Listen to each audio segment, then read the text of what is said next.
Inviting the management of Aurionpro Solutions. Now, the company has announced its expansion into the European market with the acquisition of Fenixys for 10 million euros. To discuss this, we have Ashish Rai, Global CEO at Aurionpro Solutions, joining in. Ashish, thank you for joining in. Santa has come with an acquisition for you. The gift he's bought is Fenixys. So tell us a little bit more about the company that you acquired, the rationale behind it, and what are the margins and the kind of growth rate this company has enjoyed in the past, and how can you scale it up? Yeah, hi, good morning. First of all, thanks for having me. That was a nice comment. Look, Fenixys, we've been extremely impressed with and very, very excited. We've been partnering with Fenixys for some time.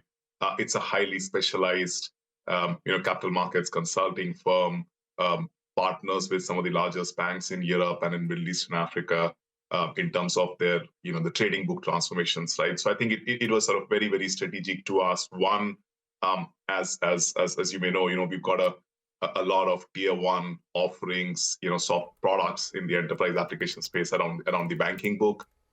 We are pretty much the leaders in Asia on a lot of these solutions, and this sort of helps us expand those offerings out into the European market, both from a services capability standpoint, as well as a go-to-market standpoint, as well as the relationship with the largest banks. Plus, it also allows us to build out a global capability on the capital market side, where a lot of it is centered around our partnership with Murex. Fenixys also happens to be a partner, and we are very strong in Asia and Middle East, and Fenixys is very strong in Europe and the Middle East, right? So we sort of bring that together into a global capital markets capability, right? Sure. On your question around, Yeah, two questions. Margins of Fenixys, will it be EPS accretive? And two, what is the current contribution of Europe and how much would it go up to? So Europe for us right now is near zero, right? So we had a stated strategic plan at the beginning of the year to expand into Europe this year. I think with this acquisition, we really strengthened that overall. So next year, it should be a pretty material percentage. I think we should be, for the next 2 years, nudging to double digits. Margins, yes, it would be EPS accretive. Fenixys is a profitable firm. We don't really infuse any capital into the business right now. Over time, we believe over the next 18 months, we will be able to drive the Fenixys business to our enterprise margin levels, right, which is at 20% plus EBITDA levels. That was exactly what I was going to ask you, Ashish. This is a fairly competitive place. We just heard from NSE, their NSE IT company has been spun off into New Summit, and they offer a lot of capital market products. NASDAQ has its own software unit, which provides capital market products.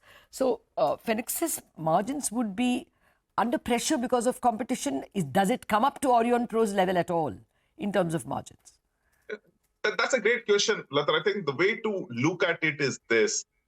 One is Fenixys standalone as a pure services player existing out there. Second is Aurionpro with its enterprise products, with its IP-led offerings, and then extending the Fenixys services capability to Aurionpro stack as well. Right, so most of the operating leverage for us comes from expansion on the product side.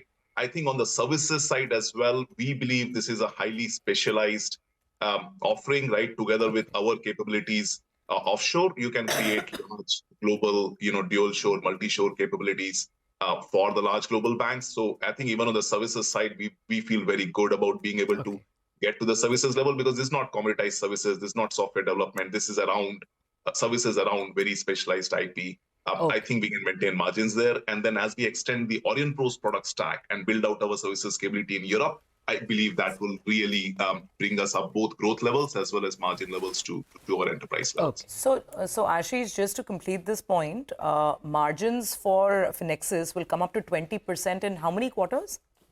I think over the next 18 months, we should be able to, get the growth numbers up to Aurionpro kind of levels, which is 30% odd. And we should be able to get the margins up to the enterprise levels. Okay. A word on your just a further question on an outlook as well.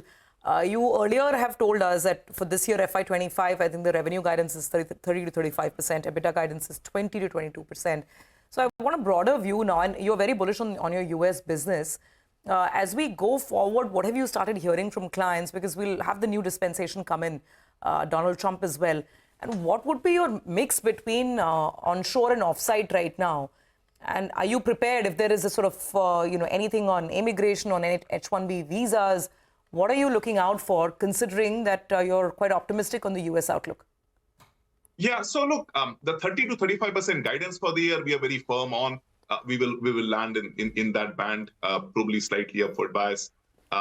The US will climb up to almost double-digit percentage level on the overall business. So I think that you're totally right. We are very bullish on the growth that we're seeing in the US. We are not that affected by things like immigration policies and all, because we are a products vendor. In US, we exist through our presence on the transit payment side. We are a technology provider to closed loop to open loop transformations happening across US. And second is on the product side, where we provide payments technology, banking technology to certain partners, right? So I think we're not very resource intensive. I think overall we have a product stack that's now more or less proven to be very, very strong and top tier in the world. We are leaders in many of those spaces in Asia. So it's a question of organically expanding into more markets, whether it's Europe or US, and proving that same sort of leadership in those markets, right? We feel, and these are all products which are proven with large banks, across Asia, across US now, right? So we feel very good about being able to expand. I don't think we'll be affected by things like immigration policies and all, to the extent that it will, let's say, impact a services vendor. But okay. Yes, I mean, we will navigate things as they come along. We feel very good about US. All right.